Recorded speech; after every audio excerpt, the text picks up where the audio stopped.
ప్రభునందు అత్యంత ప్రియమైన దేవుని బిడ్డలారా, ఇప్పుడు మన ప్రభువును లోకరక్షకుడైన యేసుక్రీస్తు అతి శుభమైన నామమును బట్టి చేరు ఉన్న మీకు అందరికీ పేరు పేరున నా హృదయపూర్వక వందనాలు తెలియపరుస్తున్నా.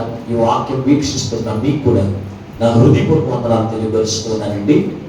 దేవుని మహాకృపను బట్టి మరొక పర్యాయం దేవునికి సన్నిధిలోనికి నడిపించబడి దేవుని స్తుతించే గొప్ప వాక్యమును, దేవునితో సహవాసము చేసేటువంటి కృపను అపరిశుద్ధాత్మ దేవుడు మరొకసారి మనందరికి ఇచ్చినందుకు మనం ఎంతగానో ప్రభువుని బట్టి స్తుతించవలసిన వారమే ఉన్నాం, అలాగే ఘనపరచవలసిన వారమే ఉన్నాం.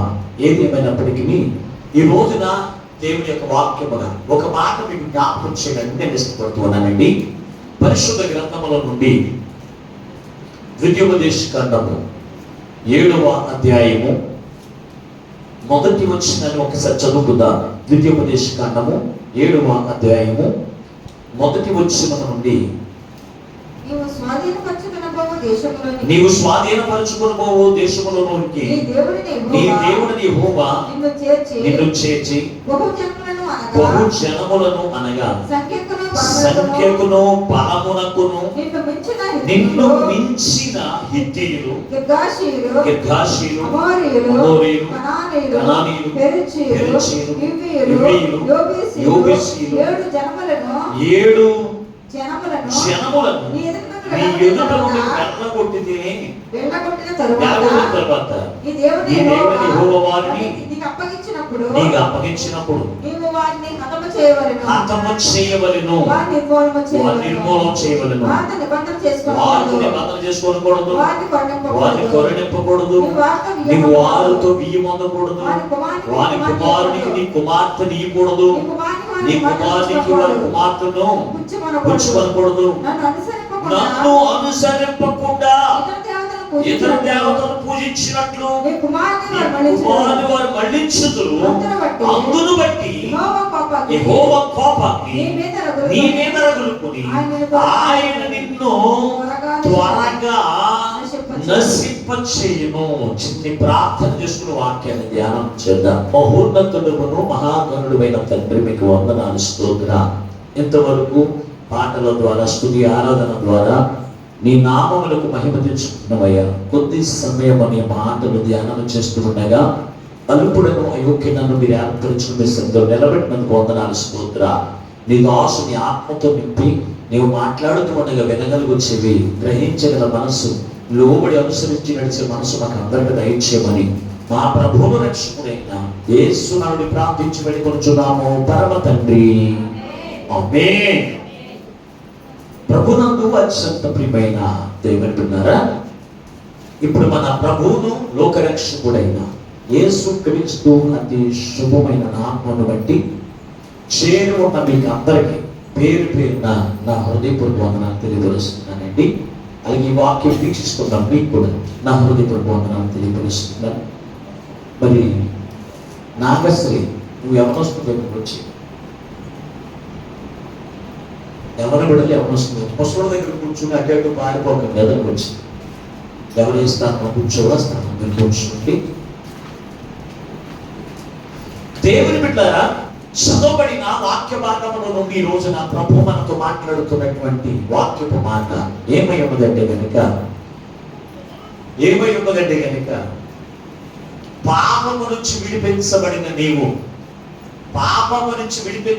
నీవు ఈ 7 జాతులు వారిని నీలో నుంచి నిర్మూలన చేయండి అనే మాట వారి ఈ రోజున ప్రభు మనతో మాట్లాడుతూ ఉన్నాడు. దేవుని బిడ్డలారా, ఇక్కడ చదవబడే వాక్య భాగంలో చాలా చక్కని మాట రాస్తూ ఉన్నాడు. ఇశ్రాయేలు ప్రజలను ఐగుప్తు దేశంలో నుంచి విడిపించి కానాను దేశంలోనికి నడిపిస్తూ ఉన్నాడు. ఆ కానాను దేశంలోనికి నడిపించబడక మునుపు కానాను దేశంలో అక్కడ 7 జాతులు వారు ఉన్నారు. 7 జాతులు వారిని ఇక్కడ మెన్షన్ చేశాడు దేవుని బిడ్డలారా. ఈ 7 జాతులు వారు ఎవరు అంటే గనుక కనానీయులు, హిత్తీయులు, అమ్మోనీయులు, గర్గనీయులు, ఇలాగా మోయాబీయులు ఇలా మనం చూస్తే 7 జాతులు వారు ఉన్నారు. వీరు మీకంటే సంఖ్యలో కావచ్చు, మీకంటే జ్ఞానవంతులు కావచ్చు, మీకంటే అధికమైనటువంటి వారు, మీకంటే బలము కలిగిన వారు, వారిని మీరు జయించాలి అంటే కనుక వారిని హతమార్చి ఆ యొక్క కానాను దేశంలో మీరు ప్రవేశించండి. లేకపోతే వారు ఏం చేస్తారో తెలుసా? మిమ్ములను నన్ను వెంబడించనివ్వకుండా చేసి నా ఉగ్రత మీ మీదకి వచ్చి మీరు నాశనం అయిపోతారు, మిమ్మల్ని నాశనం చేసేస్తారు. అందుకే అటువంటి వారికి మీ కుమారుని కానీ మీ కుమార్తెని కానీ వివాహములకి ఇవ్వద్దు అని ఇప్పుడు చదవబడిన వాక్య భాగంలో మనం చూడగలిగాం. దేవుని బిడ్డలారా, నిజమే. దేవుని బిడ్డలారా, ఈ 7 జాతుల వారు ఎటువంటి వారు అని రాశాడు ఇక్కడంటే, వారు బలవంతులు, వారు సంఖ్యలోను బలము కలిగిన వారే. అలాగే ఇంకా అక్కడ మనం చూసినప్పుడు ఏమని రాయబడి ఉందో ఒకసారి చూడండి. సంఖ్యకును బలమునకు మిమ్ములను మించిన వారు, ఇశ్రాయేలు ప్రజలే ఎటువంటి వారు తెలుసా? వారు శరీర దారుణ్యము కలిగి ఒక్కొక్కరు ఎద్దుల వలె ఉన్నారు. ఎవరు? ఇశ్రాయేలు ప్రజలు ఒక దేశం మీదకి వస్తున్నారంటే ఆ దేశస్తుడికి గడగడ వణికిపోయి అక్కడ తినడానికి ఆహారం మనకు ఉండదని చెప్పి బాలాకు రాజు బిలాము ప్రవక్త దగ్గరికి వచ్చి వారిని శపించమన్నారు. అంటే వీరు ఎటువంటి శరీర దారిద్ర్యము కలిగిన వారు, అంత బలము కలిగిన వారిని ఏమంటాడు తెలుసా? ఇదిగో మీరు ప్రవేశించేటువంటి దేశంలో 7 జాతులు వారు ఉంటారు.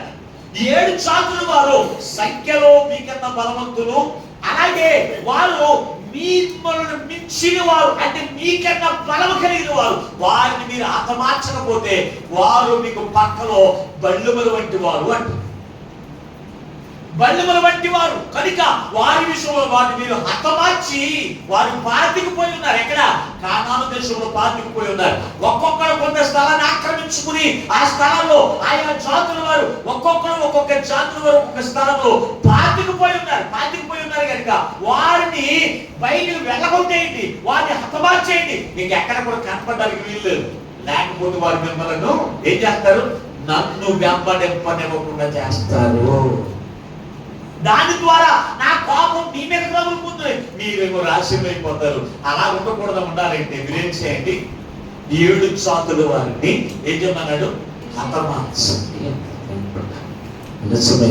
ఐగుప్తు దేశము దేనికి సాదృశ్యంగా ఉందో తెలుసా? పాపం మనకు సాదృశ్యంగా ఉంది. ఐగుప్తు అనేటువంటి బానిసత్వం, పాపం అనేటువంటి బానిసత్వం నుంచి దేవుడు నిన్ను నన్ను కూడా విడిపించి ఎక్కడ తీసుకువచ్చాడు తెలుసా? కానా అనేటువంటి దేశంలో తీసుకుని వచ్చాడు. కానా అనేటువంటి దేశము సర్వ సమృద్ధి కలిగిన దేశము, పాలు తేనెలు ప్రవహించే దేశము, సమృద్ధి కలిగినటువంటి దేశము. ఆ దేశంలోకి దేవుడు మన ఎదురు తీసుకొచ్చాడు తెలుసా? దేవుడు నీ కొరకు సిద్ధపరిచిన సమృద్ధికరమైన జీవితం నేను వారసులుగా చేయడానికి ఎందుకు తీసుకువచ్చాడు తెలుసా? ఇదిగో ఆయన నామమును బట్టి నువ్వు ఆనందించి ఆయన నామమును బట్టి దీవెనకరంగా ఉండడానికి దేవుడు నిన్ను ఈ కానా అనేటువంటి దైవ సన్నిధిలోకి దేవుడు తీసుకువచ్చాడు. వచ్చిన దేవడిని నీవు ఏం చేయాలి? దేవడిని నువ్వేం చేయాలి తెలుసా? 7 జాతుల వారిని నువ్వేం చేయాలి? హతమార్చేయాలి. దేవుని బిడ్డలారా, హతమార్చకపోతే అవే నిన్నేం చేస్తాయి? నాశనానికి తీసుకువస్తాయి. హతమార్చకపోతే అవే నీ జీవితానికి కారకులు అయిపోతారు. దేవుని బిడ్డలారా, అందుకే హతమార్చేది ఎక్కడ కూడా కనపడడానికి వీల్లేదు అక్కడ తెలుపుతున్నా. ఈ రోజున ఈ 7 జాతులు వారు ఎవరు? నేను పూర్తిగా వాక్యాన్ని ముగిస్తాను. పూర్తీకరించి మీకు అర్థమైన రీతిలో కొన్ని మాటలు మీకు జ్ఞాపకం చేసి సమయాలు కూడా నేను వాక్యం ముగిస్తాను. మొట్టమొదటిగా మనం చూస్తే 7 జాతుల వారిని మీరు చూస్తే కనుక యెహోషువ గ్రంథము మరొకసారి ఇదే మాటను మరొకసారి రాశాడు. యెహోషువ గ్రంథము 3వ అధ్యాయము 11వ వచనంలో కూడా ఇదే మాట ఉంది. చదవండి ఒకసారి. జీవము కలిగిన దేవుడు మీ మధ్య ఉన్నాడని ఆయన నిశ్చయముగా మీ ఎదుట నుండి కనానీయులను, హివ్వీయులను, హిత్తీయులను, పెరిజ్జీయులను, అమోరీయులను, యోబూసీయులను వెళ్ళగొట్టుననియు తెలుసుకుందురు. ఇక్కడ కూడా 7 జాతుల వారి గురించి ఇక్కడ మాట్లాడుతూ ఉన్నాడు. మొట్టమొదటిగా కనానీయులు. ఈ కనానీయుల గురించి మనం జ్ఞాపకం చేసుకుందాం. చదువుకుందాం. కనానీయులు అనే మాటకు అది భాషాంతరముగా ఏం అర్థమిస్తూ ఉంది అంటే కనుక, ఒకటి ధనాపేక్షకు సాదృశ్యంగా ఉంటుంది. కనానీయులు ఎవరికి సాదృశ్యంగా ఉన్నారు? ఎవరికి? అందరూ నోరు తెరిచి చెప్పండి, వాక్యమే వినండి. మీరు ఆలోచన చేయొద్దు. కనానీయులు ఎవరికి సాదృశ్యంగా ఉన్నారు? ఎవరికి? ధనాపేక్షకును. రెండవది సుఖమును ప్రేమించే వారికి సాదృశ్యంగా ఉన్నారు కనానీయులు. ఎందుకు ఈ కనానీయులు అంటే ఎవరు, ఎక్కడి నుంచి వచ్చారు ఈ కనానీయులు అని మనం ఆలోచన చేస్తే, వీరందరూ కూడా కనాను దేశంలో వారు పాతి పెట్టబడి ఉన్నట్టుగా ఆ కనానీయులందరూ కూడా ఆ కనానీయుల యొక్క దేశాన్ని కూడా ఆక్రమించుకున్నందున వారికి కనాను అని పేరు పెట్టబడలేదు. వీరు ఎక్కడి నుంచి వచ్చారు అంటే కనుక నోవహు సంతానం నుంచి వచ్చిన వారు. చూడండి ఒకసారి పరిశుద్ధ గ్రంథము ఆదికాండము 10వ అధ్యాయము 15వ వచనాన్ని ఒకసారి చదువుకుందాం. ఆదికాండము 10వ అధ్యాయము 15వ వచనం. కనాను తన ప్రథమ కుమారుడు సీదోను, యోబేసీయులను, అమ్మోనీయులను, ఇక్కడ మళ్ళా కొంత పేరు ఇక్కడ కనపడుతూ ఉన్నాయి. ఇక్కడ మీరు మొట్టమొదటిగా చూస్తే కనాను కుమారుడైన ఎవరంట? సీదోను. ఈ కనాను అనేటువంటి వాడు ఎవరు అంటే కనుక నోవహు యొక్క మనవడు. నోవహు యొక్క కుమారుడు హాము అయితే హాము యొక్క కుమారుడు కనాను. ఈ కనానుకు కుమారుడు ఎవరంటే కనుక సీదోను. వీళ్ళందరూ కూడా ఒకే వంశానికి, కనానుకు పుట్టిన బిడ్డలందరూ కూడా కనానుకు సంబంధించిన వారే. అవునా లేదా? మన ఒక ఇంటి పేరుకు పుట్టినటువంటి వాళ్ళు ఉంటారు. అది మట్టవచ్చు, కట్టవుడు కావచ్చు, ఎవరైనా సరే కట్టవాడికి పుట్టినటువంటి బిడ్డలు, వారికి పుట్టిన బిడ్డలు కూడా ఏమంటారు? కట్టవుడు అంటారా, లేకపోతే ఇంకో పేరు మార్చేసుకుంటారా? మార్చరు. ఆ ఇంటి పేరు ఎటువంటిదైనా సరే వాళ్ళు అదే విధంగా పిలుస్తారు. అలాగే ఈ కనానీయులను కూడా అదే పేరుతో పిలుస్తున్నారు దేవుని బిడ్డలు. ఎవరు? సీదోను అంటున్నాడు. అతని కుమారుడు ఎవరంటే సీదోను. అయితే వీరు ఏమన్నారు? ధనాపేక్ష ఏంటి సాదృశ్యం అన్నారు. వారు సుఖమును ప్రేమించడం ఏంటి అని మీరు అనుకోవచ్చు దేవుని బిడ్డలారా. వారి గురించి చాలా స్పష్టంగా వాక్యములు రాయించారు. చూడండి ఒకసారి న్యాయాధిపతుల గ్రంథం 18వ అధ్యాయం 7వ వచనం చదువుకుందాం. న్యాయాధిపతుల గ్రంథం 18వ అధ్యాయం 7వ వచనం చదువుకుందాం.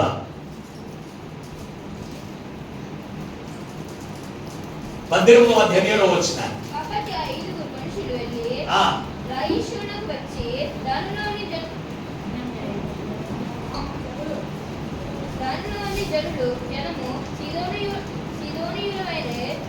సీదోనీయుల వలె సుఖముగాను నిర్భయముగాను నివసించుటయు అధికార బలము పొందిన వాడెవడును లేకపోవటయు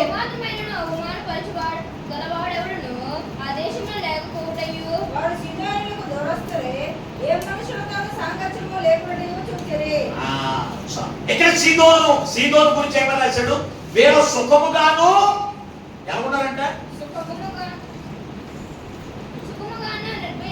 నిర్భయముగా. అంటే సుఖముగా అంటే ఏంటి చెప్పండి? సుఖం అంటే ఎవరుండో చెప్పండి. ధనమును సంపాదించిన వారికి ఎలా ఉంటది?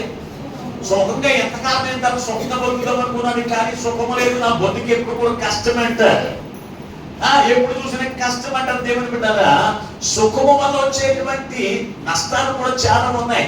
సుఖముగా ఇంటి దగ్గర కూర్చుని శుభ్రంగా తిని తాగేవాడికి జబ్బులు వస్తాయి, ఒళ్ళు పెరిగి జబ్బులు వస్తాయి. దేవుని బిడ్డలారా, ఈ సీదోనీయులు అనుకున్నారంట సుఖముగాను ఎవరిని కూడా లెక్క చేయనటువంటి వారంట. ఎవరితో కూడా కలవరు. దేవుని యొక్క ప్రజలతో సహవాసం చేయలేని సీదోనీయులు. వారు ఎప్పుడు కూడా సుఖముగా ఉండాలి అంటే వారికి కావాల్సిందేంటి? డబ్బు. అవునా లేదా? డబ్బు ఎందుకు సంపాదించుకుంటారు? సుఖంగా ఉందామని దేవుని బిడ్డ. అందుకే వీరు ఎప్పుడు సుఖమును ప్రేమించడానికి ధనాపేక్ష కలిగిన వారిగా ఉన్నారు. ఎవరు? కనానీయులు. ఈ రోజున చాలా మంది అటువంటి దాన్ని మనలోని చేయాలి. చంపేయాలి. ధనాపేక్షను, సుఖమును ప్రేమించే తత్వాన్ని మనం ఏం చేయాలి? హతమార్చాలి. హతమార్చకపోతే నీవు ధనాపేక్ష కలిగిన వాడై దేవుని అనుసరించకుండా దేవుని యొక్క కోపానికి, దేవుని యొక్క ఉగ్రతకు పాత్రురాలైపోతావు కనుక వారిని హతమార్చండి అంటున్నాడు దేవుని బిడ్డ. హతమార్చండి అంటున్నాడు. ఈ సీదోనీయులు ఎవరున్నారో తెలుసా? వారు సుఖముగాను సుఖముగాను ఎవరిని కూడా లెక్క చేయకుండా వారి ఇష్టానుసారంగా జీవించేటువంటి జీవితానికి వారు సాదృశ్యంగా ఉన్నారు. ఈ రోజు డబ్బు సంపాదించే వారు ఎవరినన్నా లెక్క చేస్తారండి?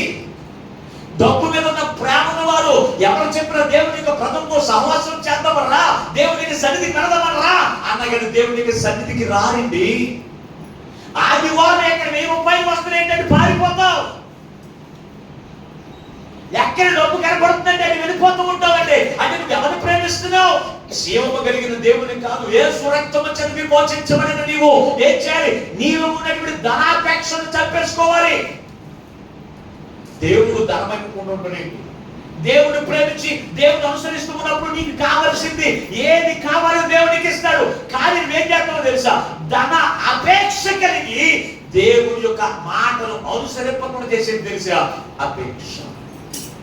ఆదివారం ప్రార్థనకు బయలుదేరి శుభ్రంగా తలాల స్నానం చేసి బైబిల్ పట్టుకుని వస్తున్నావు అనుకో, ఎవడో కేకేస్తాడు. ఈ రోజు వెళ్ళి అక్కడ కూర్చుంటే 10 మందితో కూర్చుంటే 1000 రూపాయలు వస్తాయంట అన్నాడు అనుకో.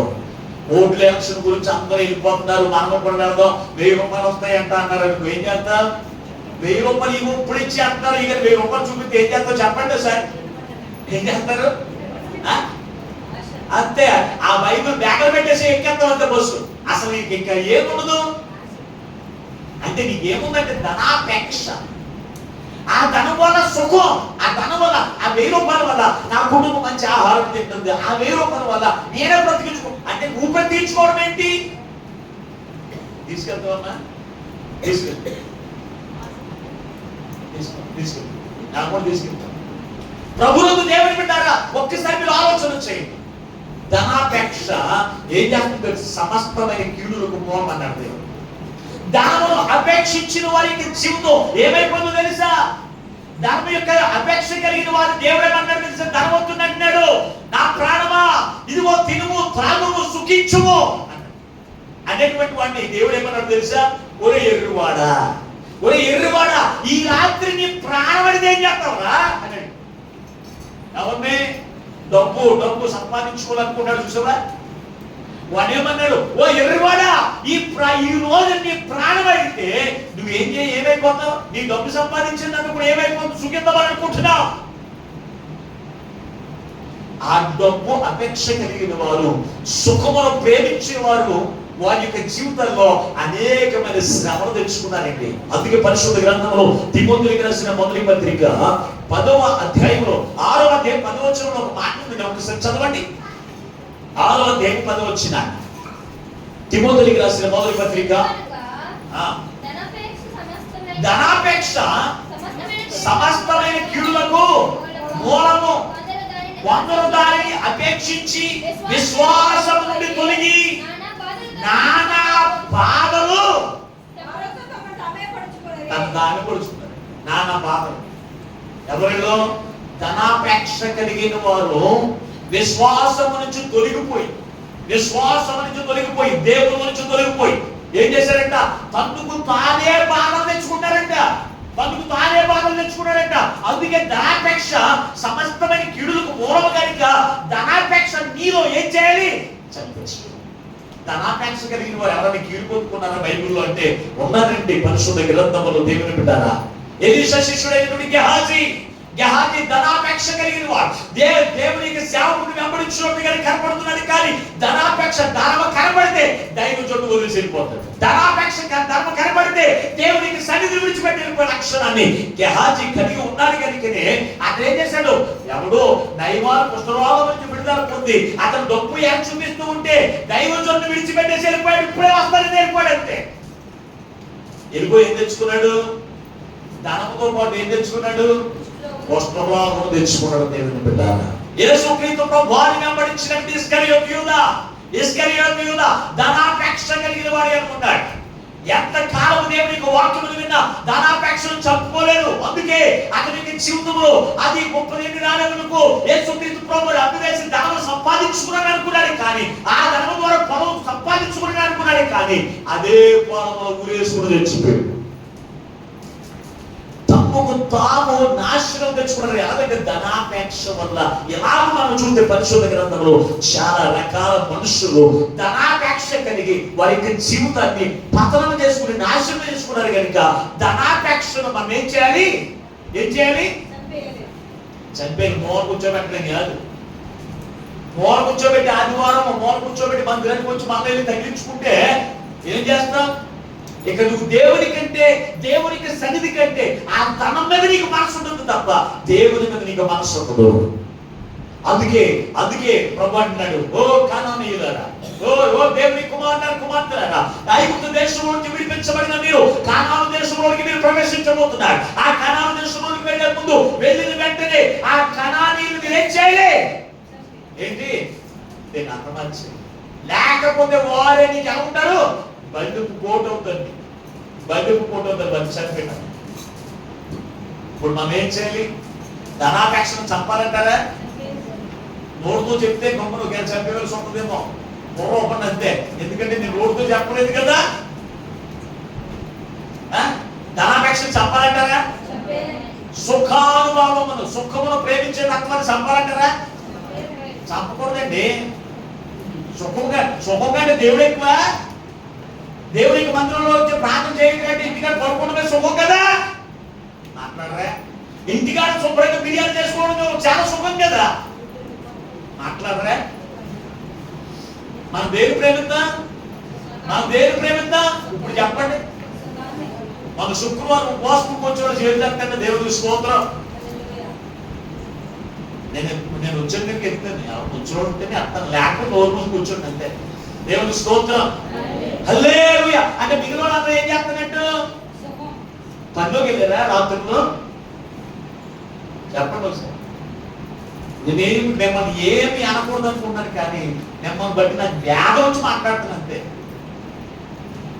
ప్రభు అంటాడు, పస్కా విందుకు ముందు 3 రోజులు మిమ్మల్ని మీరు పరిశుద్ధపరచుకోండి. ఇంటి దగ్గర టీవీలు చూస్తుంటే నీకు పరిశుద్ధం వస్తుందా? చెప్పండి. బల్లారాన్ని మాట్లాడుకుంటారా? పరిశుద్ధపరచుకోవాలి. పరిశుద్ధపరచు యేసు రక్తం చేత దేవుని యొక్క వాక్యం ద్వారా పరిశుద్ధత వస్తుందండి. అసలు మిమ్మల్ని బట్టి దైవజనుడే సంతోషించకపోతే దేవుడికి ఏముంటుందండి సంతోషం? చెప్పండి సార్. ఆయన కోపం రగిలిపోతే ఆయన ముఖంతో ఆయన నాశనం మన మీదకి వస్తుందనేటువంటి భయం ఈ రోజున మనుషులకి లేదండి. సుఖమనే ప్రేమ. పొద్దు నుంచి కష్టపడండి, ఈ రాత్రి అన్న పడుకోవాలి కదా, సుఖపడాలి కదా. దేవుని సుఖమును ప్రేమిస్తే ఆ సుఖమే నేనేం చేస్తుంది? దేవుని కోపాన్ని నీ మీద నింపుతుంది. దేవుని యొక్క ఉగ్రత నీ మీద నింపుతుంది. కనుక నువ్వేం చేయాలి? ఆ సుఖమును ప్రేమించే తత్వాన్ని నువ్వు చంపేసుకోవాలి. ఇదిగో ఎంత కష్టపడ్డా నేను దేవుని యొక్క సన్నిధిని పరిగెత్తుకు వెళ్ళిపోవాలి. దేవుని యొక్క సన్నిధి దేవునితో సహవాసం చేయాలి అనేటువంటి మనస్తత్వం మనకు ఉండాలి.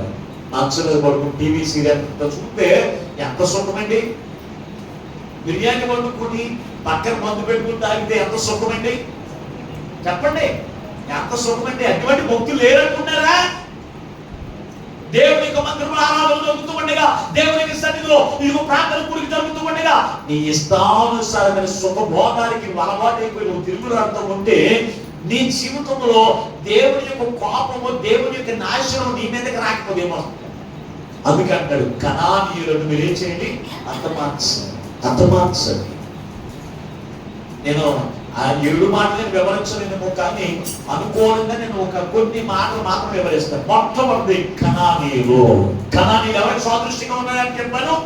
ధనాపేక్షకును సుఖమును ప్రేమించే తత్వానికి సాదృశ్యంగా ఉన్నాయి. అలాగే సిదోనీయులు సుఖమును ప్రేమించేవారు. ఎవరైనా దేవునికి సన్నిధికి వెళ్ళే వారితో సహవాసం కలిగి ఉండేవారు కాదు. వారి ఇష్టానుసారమైనటువంటి జీవితమును వారు జీవించారు. అందుకే కనానీయులను మీ ఎదుట నుండి వారిని ఏం చేయండి? హతమార్చేయండి అన్నాడు దేవుని బిడ్డ. హతమార్చేయండి. రెండవ మాటలు కదా, రెండవ మాటలు మనం చూస్తే కనుక హిత్తీయులు. రెండవ మాట ఎవరు? రెండవ జాతి మరి ఎవరు? ఒకటి కనాను జాతి, రెండవది హిత్తీయులు. దేవుని బిడ్డరా, హిత్తీయులు మనం చూడగలిగితే కనుక హిత్తీయులు భయానికి భయపడి వాళ్ళకు సాదృశ్యంగా ఉన్నారు. ఎవరికి? భయానికి భయపడి వారికి సాదృశ్యంగా ఉన్న దేవుని బిడ్డరా. వీళ్ళ గురించి మీరు ఆలోచన చేయగలిగితే రాజులు మొదటి గ్రంథం 11వ అధ్యాయం మొదటి వచనం చదవండి.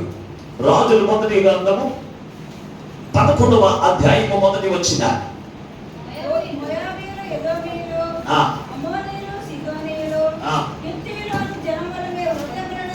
హిత్తీయుల జనము వలన నీ హృదయములను దేవతల తట్టు తిప్పుదురు కనుక వారితో సహవాసము చేయకూడదనియో, వారిని మీతో సహవాసం చేయకూడదనియో సెలవిచ్చున్నాడు. అయితే రాజైన సొలొమోను ఆ జనుల్లో అనేకులను వివాహము చేసుకున్నందున వారు దేవతల వైపు తిప్పి ఇతని రాజ్యమును కూడా తీసేసేటట్టు చేశారు. దేవునికి స్తోత్రం, హల్లెలూయా. చూడండి దేవుని విన్నారా, రెండవ జాతి హిత్తీయులు. హిత్తీయులు ఎలాగే సాదృశ్యంగా ఉన్నారంటే భయముకు. రెండవది భయపడి వారికి సాదృశ్యంగా ఉన్నారు. వీళ్ళు ఎవరిని అంటే కనుక దేవతలను ఆరాధించేటువంటి వారు, కొండ ప్రాంతాల్లో నివసిస్తూ దేవతలను పూజలు చేసేటువంటి లక్షణం వారు కలిగినటువంటి వారు. ఏదో ప్రతిదానికి భయపడతారు. ఎవరు దేనికి? పిల్లలు వచ్చినా దేవతలు పూజించేవారు పిల్లలు అంటే భయపడరా? అమ్మో పిల్లలు వచ్చింది, మధ్యలో ప్రమాదం దొరుకుతుందేమని వెనకొచ్చిరా. పిల్లలు వచ్చినా భయపడతారు. కట్టెలు బుధం మీద వేసుకుని వచ్చినా ఈయనెవరో భయపడేటువంటి వాడు. ఇలా భయపడి ఏం చేస్తారు తెలుసా? ఇలా భయం చేత దేవుణ్ణి అనుసరించే వారిని కూడా అనుసరింపనివ్వకుండా చేస్తారంట. ఆ భయం వారు కలిగి ఉన్న భయం వల్ల దేవుణ్ణి అనుసరించే వారిని కూడా అనుసరించకుండా చేసేటువంటి లక్షణం వారికి కలిగి ఉన్నారు. దేవుని పెట్టారా? వారికి ఎంత భయం అంటే వారు ఎలా భయపడతారంటే దేవుని ఎరగని ప్రజలు అంటే దేవతలను పూజించేవారు ప్రతి దానికి భయపడుతున్నారు. ఆ భయపడి ఏం చేస్తారో తెలుసా? వారు భయపడి అంటారు, ఇదిగో నువ్వేంటి మొక్క చిక్కుపోతున్నావు, ఏదో చూపించుకోబోయా తాళి కట్టేవాడి దగ్గరికి కానీ మంత్రాలు వేసేవాడి దగ్గరికి కానీ ఎవరిని దేవుణ్ణి వెంబడించే వారిని కూడా దేవుణ్ణి అనుసరించే వారిని కూడా యేసు రక్తం నుంచి కడగబట్టి వారిని కూడా ఎప్పుడైతే మాట అన్నారో నిజమే చిక్కుపోతున్నాను నేను ఏం చేస్తారో తెలిసాడు? ఏం చేస్తారు తెలుసా? దేవుణ్ణి అనుసరించడం మానేసి ఎక్కడికి వెళ్ళిపోతారు? దేవతలను పూజించే కాదు, దేవతలను ఆరాధించే కాడికి వెళ్ళిపోతారు. దేవుని పెట్టారా? వెళ్ళిపోయి దేవుని యొక్క పాపాన్ని తెచ్చుకుంటారు. అందుకే దేవుని ప్రజలకు భయం అనేది ఉండకూడదు. ఎందుకంటే నీతిమంతులు సింహం అనే ధైర్యంగా ఉంటారు. అంతేకాదు ఎవరు పిరికివారంటే దేవతల ఆత్మలు ఎవరైతే కలిగి ఉన్నారో వారికి ఎప్పుడు కూడా భయంతోనే ఉంటారు. వారు భయపడి అందరిని కూడా భయపెడతారు. ఏమంటారు దేవుని బిడ్డ? నిజమే. ఈ రోజున దేవుని యొక్క సన్నిధికి వెళ్ళే వారిని కూడా వెనక్కి లాగేటువంటి గుంపు ఎంతమంది లేరు? ఎవరనుకుంటున్నారు? హివ్వీయులు. దేవుని బిడ్డారా, హివ్వీయులు వాళ్ళలో ఎవరిని అటువంటి వారిని వివాహం చేసుకోవద్దని దేవుని యొక్క ఆజ్ఞగా, దేవుని యొక్క మాటగా దైవజనుడు ద్వారా దేవుడు తెలియపరిచినప్పటికీ కూడా ఈ సొలొమోను ప్రపంచ జ్ఞాని, ఈ భూమిలో ఉన్న వారందరికంటే జ్ఞానవంతుడు ఎవరంటే సొలొమోను. అటువంటి సొలొమోను ఎవరిని చేసుకోవద్దన్నాడు, హివ్వీయులను వివాహం చేసుకోవద్దన్నాడు. వాళ్ళలో కొందరు చేసుకోవడంట. ఏమవుతుంది? వాళ్ళలో కొందరిని వివాహం చేసుకున్నాడు. ఏం చేశాడు? ఓయ్ రా మనతో దేవకుడికి వెళ్ళిపోయి దండ పెట్టుకుంటారా? ఎలా కూర్చుంటారా భార్యలు? చెప్పండి. భార్యలకి ఎంత శక్తి ఉంటుందో తెలుసా? భర్తను మార్చే శక్తి ఉంటుంది. భర్త ఎంత బలవంతుడైనా సరే, సంసోను 1000 మందిని పచ్చి గాడిద ఎముకతో చంపేసినట్టు వాడు ఎవరు? అంత బలవంతుడు ఎవరైనా ఉన్నాడంటే భూమి మీద? దేవుడు మార్చేసిందంటే ఆ భర్త ఏం చేశాడు? భర్త భార్య వీరిగా ఉంటుంది, ఓపులేనట్టు. ఆ భార్య మాట వింటాడు భర్త. వింటాడంట. ఎలా పోతే కూడేస్తుందా? అసలు ఆయనకు ఉంటే ఆయుధం ఉండదు. ఏడు తెలుసా? ఏంటి? కళ్ళంటే నీళ్ళు. ఆగేముంటది అంతే. ఆ కళ్ళంటే నీళ్ళతో ఎటువంటి బలవంతుడైనా సరే లోక తీసేస్తారండి. అంతే మంచం ఎక్కేసి ఇంకంత శివుడి కళ్ళంటే నీళ్ళు. ఎప్పుడైతే రాజుతున్నారో అప్పుడు ఏమన్నా తెలుసా భర్త? పోనీ నీ మనసు ఎప్పుడైతే చేస్తాను నాకు ఏమంటాడు? ఓన్లీ నీ మాట చెప్తాడు అతను యాభై చదువు అన్నది కదా కొండెట్టు ఉండే బాబు అన్నపోతే అదేంటంటే భక్తు జోన్ అనుకోలేక 10 కేజీలతో వండుకుని అలా తినేసి కడిగేసుకోవాలి పోతే మంచం ఎక్కేస్తారుగా. ఈ యాసాలన్నీ భక్తికి ఏం తెలుసు? ఆ కొడుకు గారి పొద్దు గారికి ఏం చేస్తారు? ఫోన్ ఏదో నీ మాట చెప్పి చేస్తారు. ప్రార్థన రమ్మంటే వాడు దేవుడు దగ్గర రమ్మంటున్నాడు వచ్చేస్తానంటాడు. అంత శక్తి స్త్రీలకు ఉందండి. పరిశుద్ధ గ్రంథం సొలొమోను ప్రపంచ మేధావిని. అటువంటి మేధావిని ఇవి ఏం చేశారు? స్త్రీలు రావయ్యా మన దేవతల దగ్గర ఏమీ లేదు ఆయన అన్నకుంటే అదేదో కదా అంతా కొబ్బరి నీళ్ళు సొంతం దేవుడు చెప్తారు 3 రోజులు వచ్చేద్దాంరా వెళ్ళండి అమ్మాయి ఏమైపోడు తెలుసా? రాజు కింద నుంచి కింద నీరు ఒక 3 రోజులు అంటే దేవునికి కోపమును కలిగించేవాడిగా దేవుని యొక్క ఉగ్రత సొలొమోను మీదకి వచ్చింది కనుక ఆయన ఏమైపోయాడు? దిగిపోయాడు కనుక మన బ్రతుకుల్లో హివ్వీయులను మన జీవితంలో ఉండకూడదు. అర్థమర్చాలి. ఏ సురక్తము చెంత నువ్వు కాయబడినప్పుడు నీలో ఉన్నటువంటి భయాన్ని చంపేసుకోవాలి. దేవుని బిడ్డారా, అపోస్తలుడైన పౌలు అంటాడు చావైన లాభమే. ఇదిగో చావై బ్రతుకుడి క్రీస్తే చావైనా లాభమే. ఏవే అని భయపడ్డానండి అపోస్తలుడైన పౌలు. మనకెందుకు భయం? చావైన బ్రతికిన క్రీస్తు అంటే శ్రమ కానీ బాధ కానీ బలహీనత కానీ దెయ్యాలు కానీ ఏది నీ దగ్గరికి రాదు. ఎప్పుడు దేవుడు నీతో ఉన్నారు అనేటువంటి ధైర్యం నీకు ఉన్నప్పుడు, అది నీకు లేకే బలహీనత, అది నీకు లేకే శ్రమ, అది నీకు లేకే ఏం చేస్తున్నావు? బలహీనమైపోయి దేవుని విడిచిపెట్టి నువ్వు తిరుగుతున్నావు. అందుకే భయపెట్టేటువంటి వారితో నీకు సహవాసం ఉండకూడదు. భయపెట్టే వారితో నీకు సహవాసం ఉంచకూడదు. దాన్ని చంపేసుకోవాలి. వాటిని నీ దగ్గరికి కూడా రానకూడదండి. నా దేవుడు నాతో ఉన్నాడు, నాకు భయమేంటి అనేటువంటి ధైర్యం కలిగి ఉన్నాను. దేవుని బిడ్డారా, దేవుని యొక్క కుమారుడిగా ఉన్నటువంటి సాధు సుందర్ సింగ్ అనేటువంటి భక్తుడికి ఎవరు తనకి ఒక 3 యవనస్తులు అతనికి చేతబడి చేయించారు. ఇతడు అందరినీ మార్చేస్తున్నాడు, దేవుడు నేర్పించేస్తున్నాడు. ఇతను ఎలాగైనా చెప్పారని చెప్పి చేతబడి చేయించారు. చేతబడి చేస్తే ఇతను ఉన్న ఆయుధం ఏంటి తెలుసా? క్రీస్తు నాతో ఉన్నాడని నేను ప్రార్థన చేస్తున్నాడు. చేతబడి ఎవరైతే చేశాడో ఒకడికేమో కాళ్ళు లాగేసింది, ఒకడికి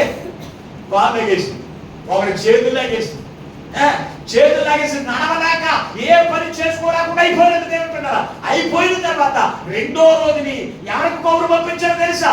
సాధు సుందర్ సింగ్ అని భక్తులు కౌరు పంపించాడు. అయ్యా ఇదిగో మీకు నిన్ను చేతబడి చేసి నిన్ను చంపేద్దాం అనుకున్నామయ్యా, కానీ ఆ చేతబడి తిరిగి మా మీదకి వచ్చిందయ్యా. ఇది మేము నశించుకోకుండా మా కొరకు ప్రార్థన చేయండి అయ్యా. వారి కొరకు ప్రార్థన చేయగా దేవుడు వారిని బాగు చేశాడు. దేవుని బిడ్డారా, దేవుని యందు విశ్వాసం కలిగిన వారికి, దేవుని మీద నమ్మకం కలిగిన వారికి శాతబడులు కాదు, ఇదిగో దెయ్యములు కాదు, ఏది కూడా నిన్ను బలహీనపరచడానికి దానికి అధికారం లేదు. ఏ అధికారం దానికి లేదు. నువ్వు నమ్మితే ఒకసారి చప్పట్లు దేవుడు బయటపరుచుకుంటా. భయపడినటువంటి వారిని భయాన్ని మనం ఏం చేయాలి? చంపేసుకోవాలి. భయాన్ని మన జీవితంలో చంపేసుకోవాలి. దేవుని బిడ్డారా, భయాన్ని మనం చంపకపోతే ఆ భయం వల్లే మనం చచ్చిపోతామండి. భయం వల్ల చచ్చిపోతాం. పాము కలిసినోడు పాము విషం వల్ల చచ్చిపోడంట. పాము కలిసినోడు పాము విషం వల్ల చచ్చిపోడంట. అయ్యి బాబు పాము కలిసిందని చచ్చిపోతాడు అంటాడు భయంతో. అనుకున్న తర్వాత ఈ విషం స్పీడ్గా ఎక్కేస్తాడు గుండెలోకి. ఎప్పుడైతే భయంతో టెన్షన్ ఉంటుందో ఈ స్పీడ్గా ఎక్కేసి గొప్పలు చచ్చిపోతాడు హాస్పిటల్కి. అది చచ్చిపోయేది పాము విషం వల్ల కాదు, భయం వల్ల. ఆ భయపెట్టేటువంటి వారి వల్ల నిన్ను దేవుని వెంబడించకుండా చేస్తాడు కనుక ఆ భయపెట్టే వారితో సహవాసం. చాలా మంది దేవుళ్ళు పెరుగుతారండి. ఎవరు వస్తారు? బాల్యం నుంచి దేవునికి సన్నిధిలో వాక్యములు పెరుగుతారు. పెరిగిన తర్వాత ఎవడో పనికి మందిలో దేవుని ఎరగని వాడో లేకపోతే ఎవడో పెరుగుతాడు. వాడితో వివాహాన్ని కుదుర్చుకుని నా భర్త నేను మార్చుకుంటానండి, నా భార్యను నేను మార్చుకుంటానండి అని వెళ్తారు. వెళ్ళి అక్కడ నానా విధమైనటువంటి బాధలు శ్రమలు పడేటువంటి వారు ఎంతలో ఉన్నారు. దేవుని బిడ్డారు. అందుకే దేవుడు అంటున్నాడు వారికి మీ కుమార్తెని ఇవ్వద్దు, వారి మారితే వారికి మీ భార్య మీ కుమారుని ఇవ్వద్దు, మీ కుమార్తెని ఇవ్వద్దు. లేకపోతే వారు మిమ్మల్ని చేయకూడని పనులు చేయించి దేవుని యొక్క ఉగ్రత మీ మీదకి వచ్చినట్లుగా వారు మిమ్మల్ని నాశనం అయిపోయినట్టు చేస్తారు కనుక అటువంటి పనులు చేయొద్దు. ఈ మాట అసలు ఎవరు నమ్ముతున్నామండి? దేవుని యొక్క సన్నిధిలో కూర్చుంటే, దేవుని యొక్క సన్నిధిలో ఉంటే వాక్యం తెలుస్తుంది. మనం ఎలా జీవిస్తే దేవునికి పాత్రగా ఉంటాం, మనం ఎలా జీవితే మన ఆశీర్వాదాలకు పాత్రగా ఉంటే ఇవన్నీ జరుగుతాయండి. ప్రార్థన అప్పుడప్పుడు నీకు ఏం తెలుసు? చేయకూడని కార్యాలన్నీ చేసి శాపాన్ని, దేవుని యొక్క కోపాన్ని, దేవుని యొక్క ఉగ్రతను నువ్వు తెచ్చుకోవడం తప్ప దానివల్ల నీకు ఉపయోగం ఏమీ లేదు.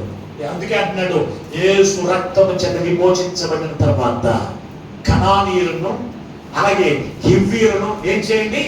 హతమార్చేయండి. అవి మీకన్నా బలము కలిగినవి, అవి మీకన్నా బలము కలిగినవి, అవి మిమ్మల్ని ఆగేస్తాయి. తప్పుగా చేస్తున్నారా? కనానీయుల్ని అసలు డబ్బు చూపిస్తే ఎంత బలవంతులని వెళ్ళిపోతారండి. అదేంటి? ఎంత ప్రార్థన పొందని సరే వెళ్ళిపోతారు. అదే తిప్పేసే శక్తి ఎవరికి ఉంది? డబ్బు. నేను అబ్బాయి అన్నండి పైకి మాస్టర్ గారి దగ్గర అంటారు, ఇంటి దగ్గర చూపిస్తా కాగితం, ప్రార్థన పెట్టేటప్పుడు కాగితం చూపిస్తాడు. చెప్పండి ఏం చేస్తారు? నేను ప్రార్థన బయలుదేరి 1 లక్షల టైంలో ఒకరు అన్నారు, ఇదిగో ఎవరో పలానా దేశం పలానా పార్టీ వాళ్ళంట 3 చేయగలుగుతున్నారు, ప్రార్థనకి ఎవరు పాస్టర్ అందరూ ఇక్కడ ఉండాలన్న. ఆ పాస్టర్లో ఆ రోజు శుక్రవారం ఉపవాసం మానేసి వాళ్ళ దగ్గర మీటింగ్ అంటే కూర్చున్నారు. నేను లేదండి, యుద్ధం తీసుకోండి అని చెప్పేసి వచ్చేసాను అందరు. అంటే ధనం మీద మనకి ఏముండకూడదు? అపేక్ష, సుఖమును ప్రేమించకూడదు, భయము కలిగిన వారితో సహవాసం ఉండకూడదు. నువ్వు కలిగిన దేవుడు నిన్ను రక్షించలేడా? నువ్వు కలిగిన దేవుడు నిన్ను స్వస్థపరచలేడా? నువ్వు కలిగి ఉన్న దేవుడు నిన్ను విమోచించలేడా? నీ కష్టాల నుంచి దేవుని కంటే విడిపించేవాడి లోకంలో ఎవరున్నారండి? దేవుడు చేయలేని పనులు మనుషులు చేయగలరా? చెప్పండి. దేవుడు చేయలేని పనులు మనుషులు చేయగలరా? మాదిరిగా అంటాడు, నువ్వు అనగానే నీ కుటుంబంలో పరిస్థితులు బాగోలేవు కదా, బాగోలేవు. ఏమంటాడు అంటే, గ్రహాలు నీకు అనుకూలిస్తలేదు, గ్రహాలు సరిగా లేవు అంట. మరి ఏం చేయమంటారంటే, నువ్వు ఒక 5,000 రూపాయలు 10,000 రూపాయలు లేకపోతే 40 పెట్టమని తీసుకొస్తే నేను గ్రహాలన్నీ కూడా సరిచేసి పూజ చేసి గ్రహాలు సరిచేసి నీకు బాగా ఉండేటప్పుడు చేస్తానంటాడు. ఆ మాట నమ్ముతారు నమ్మరా? నమ్ముతారు. గ్రహాలు మార్చేస్తానండి నేను. భూమిని కొంచెం కనుక్కున్నాను ఒకసారి. భూమి ఏమై ఉంటే గ్రహమే, చంద్రుడు గ్రహమే, సూర్యుడు గ్రహమే, శుక్రుడు గ్రహం. ఈ గ్రహాలు దేవుని కనపడలేడు, కూర్చొని కదిలిపోతాయి. దేవుడు సృష్టించిన గ్రహాలు మార్చేద్దరా? మరి బుద్ధులు నమ్ముతాయి మనకి ఆదిమార్తి పెట్టండి గ్రహాలు మార్చి. దేవుడు పెట్టిన గ్రహాన్ని ఎవరు కూడా కనపడానికి కూడా శక్తి లేదు.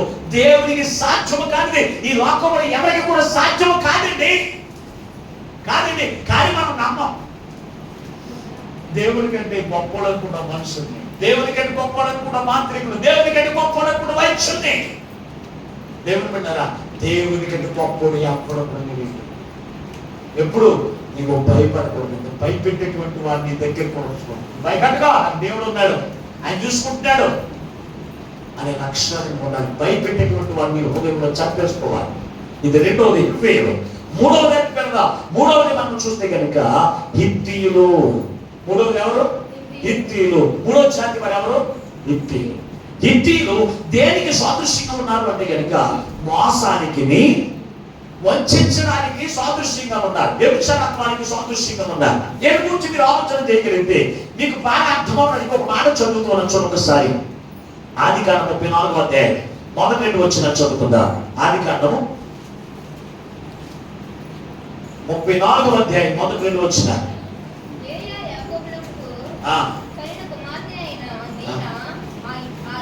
దేనా దేశపు కుమారులను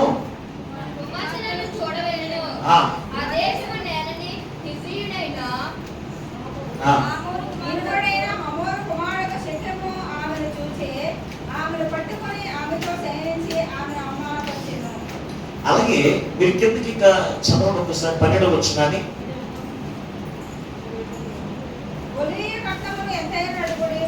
ఒలియు కట్నమును ఎంతైనా అడగండి, మీరు అడిగినంత ఇస్తాను. సరే దేవుడు ఇక్కడ మీరు చూడగలిగితే ఇక్కడ యాకోబు యాకోబుకేమో 12 మంది కుమారులు, ఒక కుమార్తె. ఆమె పేరు ఎవరంటే దేన. ఆమె పేరు ఎవరు? వీళ్ళందరూ కలిసి వీళ్ళందరినీ దేవుడు అన్నాడు, ఈ కుటుంబం సమేతముగా మీరు ఎక్కడికి వెళ్ళండి అంటే కనుక కానాను దేశంలోకి మీరు వెళ్ళిపోండి అని. వెళ్ళిపోండి అంటే ఎక్కడికి వచ్చారు అంటే కనుక ఒక ప్రాంతంలో ఆగిపోయి వచ్చు. ఆగిపోయి అక్కడ పచ్చగడ్డి కదా బాగా దొరుకుతుంది, వారి యొక్క పశువులకి కన్నా గడ్డి బాగా దొరుకుతుంది, ఇక్కడ కుటుంబ పోషణ బాగా అంటుందని చెప్పి అక్కడ ఆగిపోయి గుడారం వేసుకుని అక్కడ ఏం చేస్తారంటే ఆ గుడారంలో నివసిస్తున్నారంట. గుడారాల్లో నివసిస్తూ ఉండగా యాకోబు యొక్క కుమారులు, యాకోబు ఎక్కడికి వెళ్ళిపోయారు అంటే కనుక గడ్డి పోసుకోవడానికి, పశువులు మేత తీసుకోవడానికి వెళ్ళిపోయారు. అక్కడ ఒక్కదే ఉంది కుమార్తె దేన. ఈ దేన ఏం చేసింది, ఆ ఊరి యొక్క కన్యకలను చూడడానికి ఆ మధ్యలోకి వెళ్తే అక్కడ ఒక యవనస్తుడు దగ్గరుకున్నాడు. ఎవడాడు? హివ్వీయుడైన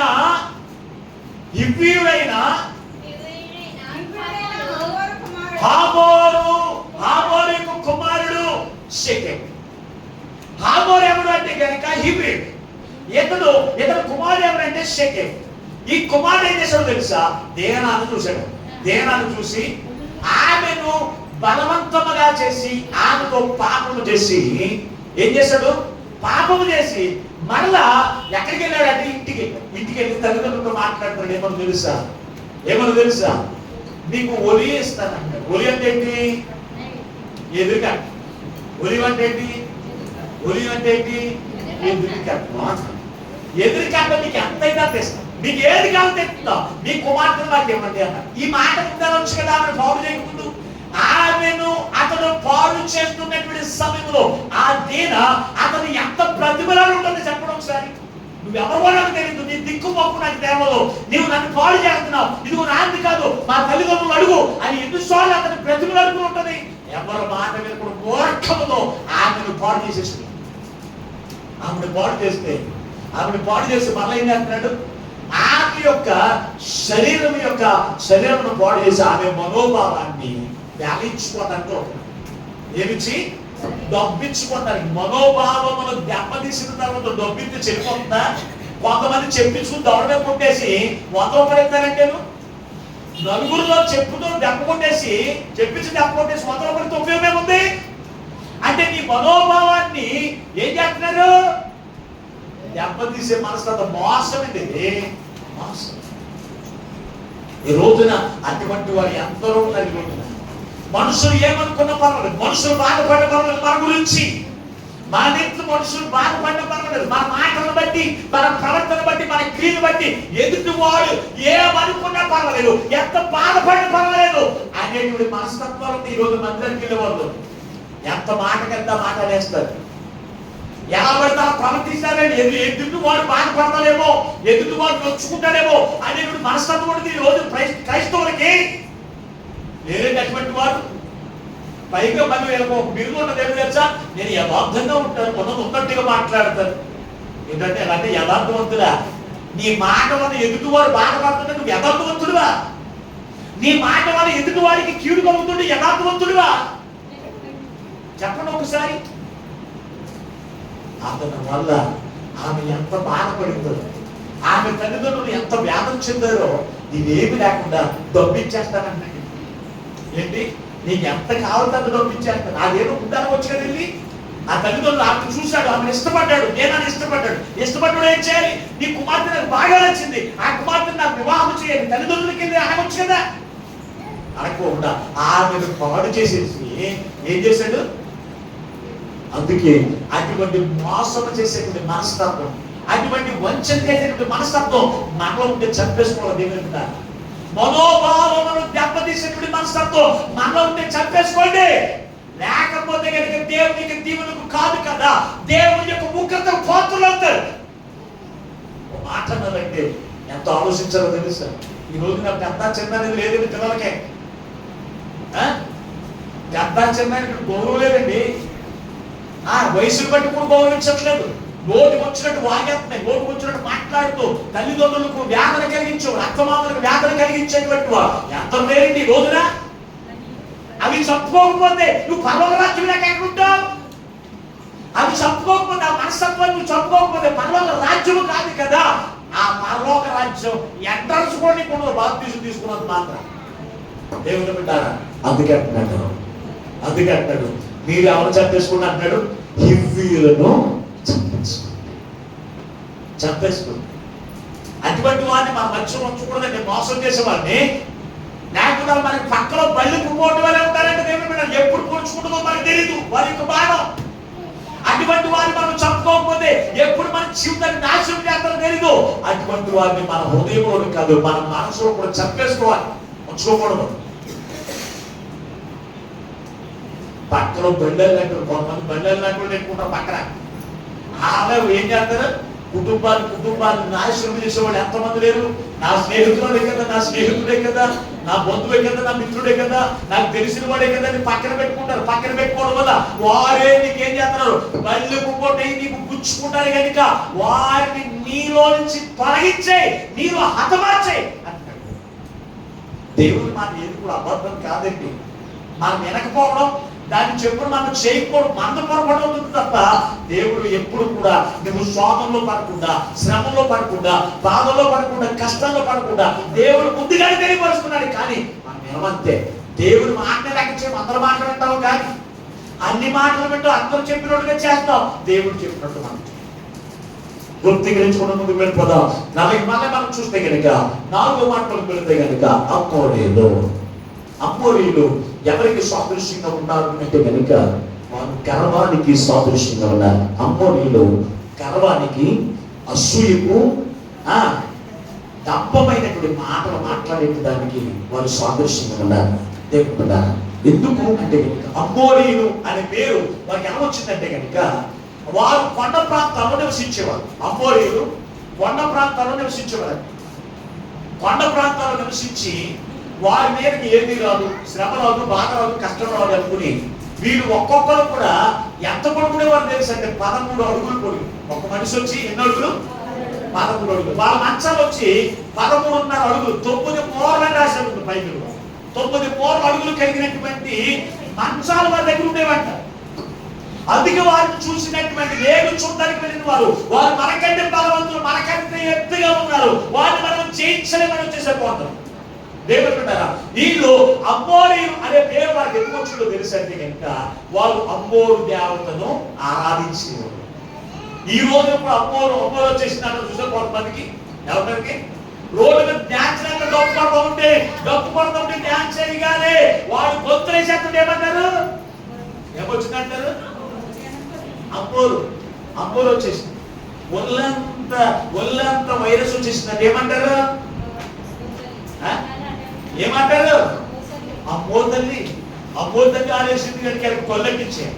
ఏం చేయాలి, కొల్లెక్కించే. ముగ్గురు తిప్పేయాలి. ముగ్గురు తిప్పేసారు. ఏం చేయాలి, సాంబ్రాన్ని పొగేసారు. యాబాబు మంత్రం చేయాలి. అంటే మనం దీన్ని చంపమండి. ఏం చంపం, అమ్మోరిని మనం చంపాలి. వెళ్ళిపోయిన మనం దానికి ఏకాత్మ సాంబ్రాన్ని పొగేసి ఎవరికి ఇంట్లో ఎవరికో వేసి రా అదే మన బ్రతుకు. వీళ్ళు చాలా గర్వంగా ఉంటారంటే ఎందుకో తెలుసా, 13 అడుగులు ఉన్న మనిషి ఎంత ఎత్తుకుంటాడు, ఆయన ఎంత గర్వంగా ఉంటాడు. ఆ కింద వాడు చూసేమంటాడు, నాకన్నా గొప్పడువా, నాకన్నా బలవంతుడువా, నేను చేయగలుగుతా, నువ్వు చేయగలుగుతావా అని ఏం చేస్తాడు, గర్వంగా మాట్లాడతారు. దేవుని బిడ్డారా, గర్వంగా మాట్లాడతారు. కొంతమంది ఇప్పుడు ఇదిగో కొంతమందికి బలం ఉండదు, ఎత్తు ఉండరు. నువ్వు అంత ఉంటారు, ఎంత ఉంటారు. ఇలా మాట్లాడకుండా తెలుసా, నేనే గొప్పదాన్ని, నేనే గొప్పటి, నాకన్నా బలవంతుడు. ఆ ఎత్తుకున్న పెళ్ళ కూడా కింద పోతాడు. అవునా లేదా, అవునా? ఎత్తుకున్నవాడు ఏం చేస్తాడు, ఎత్తుకున్నవాడి దగ్గరికి వెళ్ళి నువ్వే ఆ పాట నేను కొట్టేస్తానన్నాడు. ఏం చేస్తాడు, కొడతానన్నాడు అని ఒక్క బీట్ కింద ఆ దగ్గరికి వెళ్ళి గొప్ప మనకు ఉన్నటువంటి బలాన్ని బట్టి మనం మాట్లాడాలి. అలాగే ఇక్కడ అమ్మోరీలు దేని చూసుకుని తెలుసా, వాడు దేవత ఏదైనా చేయగలుగుతారు. గర్వం ఏదో తెలుసా, ఆ దేవత ఏదైనా చేయగలరు. దేవతను ఆరాధించుకోడుకున్న గర్వం ఎవరికైనా ఉన్నదాన్ని చెప్పండి, అలా ఉన్న లెక్క చేస్తారా? అందుకే గర్వాన్ని మనం ఏం చేయాలి తెలుసా, గర్వాన్ని చంపేసుకోవాలండి. మనకి ఉద్యోగం పెద్దది కదా, ఆస్తిపోతులు మనకి ఎక్కువ ఉన్నాయి కదా, మన బిల్డింగ్ అందరికన్నా బిల్డింగ్ కింద పెద్ద బిల్డింగ్ కదా, అలాగనేటువంటి గర్వం మనం ఉండకూడదండి. ఆ గర్వాన్ని మనం చంపేసుకోవాలి. యేసుక్రీస్తు ప్రభువారు దేవాది దేవుడై ఉండి ఆయన లోకంలోకి వచ్చి ఆయన ఎక్కడైనా గర్వం అనేది కనపడిందండి? కనపడిందా? మరి నీలో ఏమీ లేదు, నీలో ఏమీ లేదు. దేవుడు పెట్టాలి, ఏమీ లేదు. మరి ఎందుకండి గర్వం? అంటే ఉప్పు అంటే రాలిపోయేటువంటి ప్రాణం, ఉప్పు అంటే రాలిపోయేటువంటి ప్రాణానికి గర్వం ఎందుకండి? గర్వపు మాటలు, డబ్బమైన మాటలు అంటే నాకు నేనే గొప్ప, నేను చెప్పిందే కరెక్ట్, నేను చేసిందే కరెక్ట్, నా ఆలోచనే కరెక్ట్. ఈ డబ్బు మాట్లాడినప్పుడు చంపేసుకోవాలి. మనతో చంపుకోకపోతే దేవుడి రాజ్యానికి మనం వారసులము కాదు. దేవుడు సిద్ధపరిచిన దీవులకు, దేవుడికి సిద్ధపరిచిన పరలోక రాజ్యానికి మన వారసులము కాదు. అవి చంపివేయబడరు. మనలో చంపేయబడకపోతే అవి మనం ఏం చేస్తాయి? శాపానికి గురి చేస్తాయి, దేవుని యొక్క ఉగ్రతకు పాత్రలు చేస్తాయి. వాటిని చంపేసుకోవాలి. 5వ మాటలు వెళ్ళిపోదాం. పరిశుద్ధ గ్రంథం మీరు చూడగలిగితే కనుక 5వది ఎవరంటే కనుక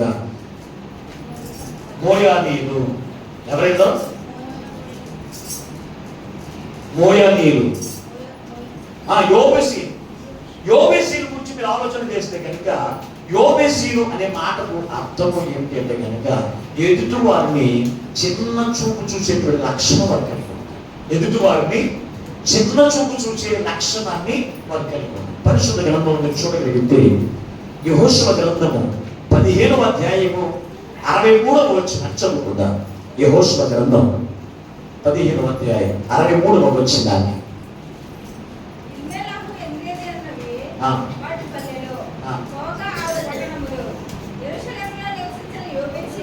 యెరూషలేములో నివసించిన యోబేసీలను యోదా వంశస్థులు తోలివేయలేకపోయారు కనుక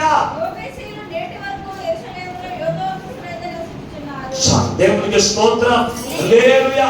యోబేసీలు వాళ్ళు ఎక్కడున్నారండి? యెరూషలేములో ఎత్తైనటువంటి కొండ మీద ఉండేవారు. ఎత్తైన కొండ మీద ఉండి ఈయన ఎవరిని కూడా లెక్క చేసేవారు కాదు. ఏదో ఎవరన్నా ఈయన జయించనుకుంటే పైనుంచి రాళ్ళతో కొట్టేయడం, లేకపోతే అక్కడి నుంచే చనిపోయాడు పైనుంచి. ఆ పైకెక్కి చంపడానికి హెలికాప్టర్ లేవు అప్పుడు, ఆనాటి కాలం. హెలికాప్టర్లు కదా లేవు, విమానాలు లేవు. వీళ్ళు ఏం చేసేవారు? కింద నుంచి ఎక్కాలి, కింద నుంచి ఎక్కుతుంటే వాళ్ళ చుట్టూ కూడా ముక్కలు వేసి పైనుంచి రాళ్ళుతో చంపేసేవారు. ఆ దగ్గరికి వెళ్ళాలన్నా వారిని జయించేవారు ఎవరు లేరు. అందుకే ఎంత గర్వమో తెలుసా? నేను ఎదుటి వారిని ఈడాపాటి ఏడాపాటి ఎనుత్తర చంపేయచ్చు, ఎనుత్తర హతమార్చచ్చు అని ఎదుటి వారిని చిన్న చూపు చూసే లక్షణాలు వారు కలిగి ఉన్నారు. అయితే దావీదు యూదులు యోబేసీలను హతమార్చడానికి పోయినప్పుడు దావీదుకు కోపం వచ్చి వారిని హతమార్చడానికి నేను ఇబ్బంది పడుతున్నా అబ్బాయి అని చెప్పి లెటర్ పంపించాడు. లెటర్ పంపిస్తే దావీదు వెంటనే రిప్లై వచ్చేసిందంటే ఏమన్నా తెలుసా? రండి చూసుకుందాం, మిమ్మల్ని జయించడానికి మేము అవసరం లేదు. మా దగ్గర కుట్టోళ్ళు ఉన్నారు. ఎవరు మా దగ్గర ఉన్నారు? గుడ్డోళ్ళను చేతులు లేని వాళ్ళు చంపేస్తారు. మిమ్మల్ని రండి చూసుకుందాం అన్నారు. వీళ్ళకి ఎంతగా ఉండదు చూడండి. వీళ్ళంటే దావీదు యొక్క సైన్యాన్ని గుడ్డోళ్ళు చంపేస్తారా? దావీదు ఎవరో తెలుసా? దేవుని ఆత్మ చేత, దేవుని యొక్క పరమ చేత నింపబడిన వాడు. ఎల్లు వారిని జయించి ఆ యెరూషలేము యొక్క కొండను మరో స్వాగతించారు. ఈ రోజున మనలో అటువంటి వారు లేరా? దేవుని బిడ్డారా? ఎదుటి వారిని చిన్న చూపు చూసి మాట్లాడటం, ఎదుటి వారిని చిన్న చూపు చూసి ప్రవర్తించడం. పరిచయుడు సౌకర్యం ఉన్నాడు, పరిచయుడు అంటున్నాడు, ఇదిగో నేను 10 ఆదివారం ప్రాంతం వచ్చేస్తాను, ఇదే వారం 2 శుక్రవారం మోసకుడు, 4వ మోసకుడికి 2 రోజులు ఉంటారు, వారానికి 10వ భాగం నీకు ఇచ్చేస్తాను. అలాగే ఈ సౌకర్యం ఉండడానికి నీకు స్తోత్రం అంటాడు. ఎవరిని? కిందోటి శుక్రం చూపించి చిన్న చూపు చూసి మాట్లాడుతున్నాడు. ఇస్తే ఎవరు దీవించబడతాడు? శుక్రానికి దీవించబడతాడు. అతను ఇవ్వలేదు, ఆ దీవెన అతనికి అవసరం లేదు కానీ ఇవ్వలేదు. అతని గురించి ఎవరికి ఎందుకు? అతను చిన్న చూపు చూసి మాట్లాడడం ఎందుకు? చెప్పండి ఒకసారి. కొన్ని మందిరాలు పెద్ద మందిరాలు ఉన్నాయి. దశంభాగం ఇవ్వకపోతే తనకు ఫోన్ వచ్చేస్తున్నారు. ఫోన్ వచ్చేసి నెల దశంభాగం పంపించలేదేంటి? పెద్ద దైవ జోలిగా పేరు ప్రఖ్యాతం పొందిన వారు మాట్లాడేది మాట్లాడుతున్నారు. దశంభాగం పంపించలేదు ఫోన్ చేసి అడిగేస్తారండి. అది ఇవ్వకపోతే ఇవ్వడంటే వాళ్ళకి దీవెన ఉంటుంది, ఇచ్చేవారికి ఇచ్చిన దీవెన ఉంటుంది. కానీ ఆ నడవలసిన పనికి వాళ్ళు వాడిని చిన్న చూపు చూసి మాట్లాడడం ఏంటి? దేవునికి సరిగ్గా వచ్చిన నీకు ఇస్తున్నావని ఎవరైనటువంటి వారిని, ఇచ్చే మనసు లేని వారిని చిన్న చూపు చూసి మాట్లాడడానికి వీల్లేదు. నువ్వు భక్తి కలిగి ఉన్నవాడిని భక్తి లేని వాడిని ఇదిగో భక్తి హీరుడు అని చిన్న చూపు చూసి మాట్లాడడానికి వీల్లేదు. నీ భక్తి నీ యొక్క ఆశీర్వాదాన్ని ఇచ్చే రాజ్యంలో ముక్తిని దేవుడికి ఇస్తాడు. ఇంకే భక్తి అనుకున్నప్పుడు ఇంకొకరు చూసి ఎదుటి వారిని చిన్న చూపు చూసి మాట్లాడడానికి నీకు అర్హత నీకు లేదు. అటువంటి లక్షణాన్ని, చిన్న చూపు చూసే లక్షణాన్ని నీలో చంపేసుకోవాలి. దేవుని బిడ్డలారా, చంపకపోతే కనుక అవే నిన్ను నాశనానికి ఈడ్చుకుని వెళ్ళిపోతాయి. అవే నిన్ను నరకానికి తీసుకుని వెళ్ళిపోతాయి దేవుని బిడ్డలారా. అందుకే ప్రభు ఈ రోజున మనందరితో మాట్లాడుతున్నాను. నేను ఇంకా ముగింపులోకి నేను పూర్తికి చుట్టూ వెళ్ళిపోతున్నాను.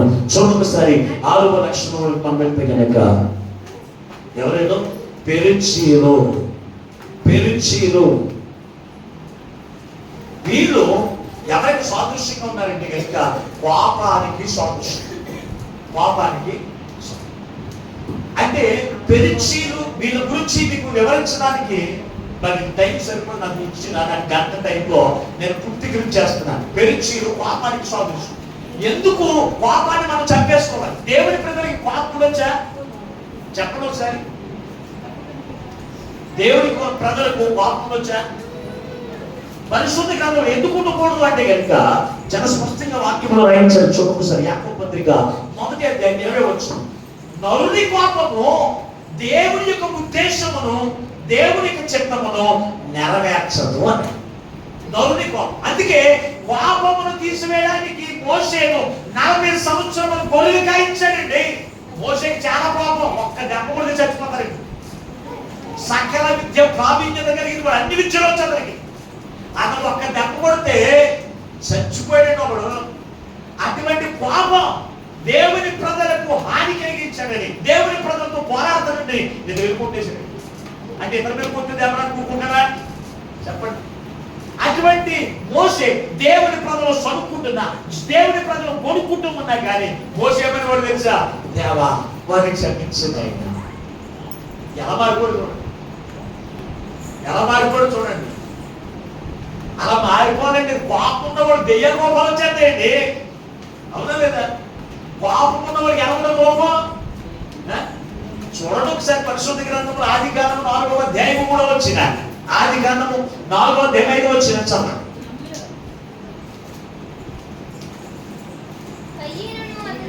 కయీను అతని అర్పణను ఆయన లక్ష్య పెట్టలేదు కాబట్టి కయీనుకు మిక్కిలి కోపం వచ్చి అతని ముఖం ఏం చేశాడంట? చెమ్మపుచ్చుకున్నాడు. ముఖం మార్చేసుకున్నాడు. కొంతమంది ప్రాంత కొత్తలు గారి పక్కన సహోదరు చూసి ఎవరి మొహం దెయ్యాల మొహం పెట్టుకుని ఉంటాం. మళ్ళీ మాస్టర్ గారు చూస్తున్నాడు అనుకుంటుందో దేవుడు చూస్తున్నాడు అనుకుంటుంది వాళ్ళకి. అంటే నీ కోపం మనకి తెలవాలి. ఎంత రోషంగా ఉన్నావు, ఎంత దెయ్యం మొహం వేసుకుని ఉన్నావు అనే సంగతి వాళ్ళకి తెలవడానికి ఏం చేస్తా? చెన్నపుచ్చుకున్నావా చెప్పండి. ఒక్కొక్కరు మొక్కల్ని నాకు చూడదండి. ఎందుకంటే ఆమె ఏమన్నా అంటే బాధపడతారని ఏమి అనలేను, కానీ ఎంత చెప్పిన పాపం వదలండి. పాపం విడిచిపెట్టి ప్రార్థన చేయమన్నాడు దేవుడు. ఆ మొక్కల దెయ్యం మొహం అంటే శత్రు మొక్కలు ఎత్తుకుని తిరుగుతామంటే ఎవరన్నీ మొహం చూడుతుందంటే ఆడవాళ్ళ మొహాలు అసలు చూడలే. మగోడు మొక్కలు చూడొచ్చు, మొహంతో ఆడవాళ్ళ మొక్కలు అసలు చూడలేదు. దెయ్యం శత్రువుకు వచ్చేద్దాం వాళ్ళ మొహం చూస్తే భయమేసేద్దా ఎంత బలవంతుడికి ఎత్తారే. అటువంటి పాపాన్ని మనం చంపేసుకోవాలి. దేవుళ్ళకి వస్తేను చంపేసుకోవాలండి. ఎంత పాపం అండి సౌలుకి. పౌలుగా మారిపోయాడు. ఎవరు తిట్టినా తెప్పలకూడదన్నా నవ్వుగా దేవునికి స్తోత్రం అన్నాడు. ఎవరో పౌలు అలా మారిపోయాడు. పాపం అంతా విడిచిపెట్టేశాడండి. ఎంత పాపం తెలుసా? దేవుని ప్రజలు మోసపోతంతో చంపేయాలి. అంత రోషం మీద నాకు చాలా కోపం అండి. నాకున్న కోపానికి రోకలించుకుని మరి దరిమినటువంటి రోజులు కూడా ఉన్నాయి. దేవుని పిల్లరా, అటువంటి కోపము ఎవరన్నా ఏదైనా మాట్లాడి తట్టుకునేవాడిని కాదు, ఉడికిపోయేవాడిని. ఇప్పుడు మా ఆవిడేమన్నా లేదు, పిల్లలేమన్నా దేవునికి స్తోత్రం అనుకుంటుంది అంతే. అలాగన్నా కోపం ఉండదు కానీ నాకున్న పాపం మాత్రం విడిచిపెట్టేసి, ఎందుకంటే దేవుడి చిత్తంలో నెరవేర్చాలని ఉద్దేశం నేను కలిగి ఉన్నాను కనుక ఆ పాపాన్ని ఏం చేశాను, చంపేశాను నాలో. అందుకే ఎవరు తిట్టినా పొగిడినా తిట్టుకున్నా చదువుకున్నా నా గురించి అబద్ధ సాక్ష్యాలు చెప్పినా వారి మీద నాకు కోపం ఉండదండి. వారితో ప్రేమతో పలకరిస్తానండి. వారి గురించి నాకు తెలుస్తుంది. తెలిసినప్పుడు వారితో ప్రేమతో మాట్లాడతానండి. ఎందుకు? పాపాన్ని చంపేసుకోవడం. దేవుని బిడ్డలారా, చంపుకోకపోతే పరమ రాజ్యం నీకు ఇవ్వడం. చంపుకోకపోతే ఇదిగో దేవునికి ఆశీర్వాదం, నువ్వు వారసురాలు కాదు. నీ ప్రార్థన దేవుడు వింటా. పాపం చంపుకోకపోతే. అందుకే అంటున్నాను, నేనన్నా కూడా చంపేసుకో. చివరిగా వాళ్ళు ఉన్నారు. ఎవరిలో? గెర్గాషీలు. వీళ్ళు ఎవరంటే తిండిపోతారు. ఎవరు? తిండిపోతుంది సాదృశ్యంగా ఉన్న గెర్గాషీలు. ఎప్పుడు కూడా ఏం కావాలి? తిండి. గెర్గాషీలకి తిండి. మహా గొప్ప రోమ సామ్రాజ్యం పతనం ఎలాగైపోతుందో తెలుసా? రాజులు చేయించడం వల్ల కాదు, తిండి వల్ల.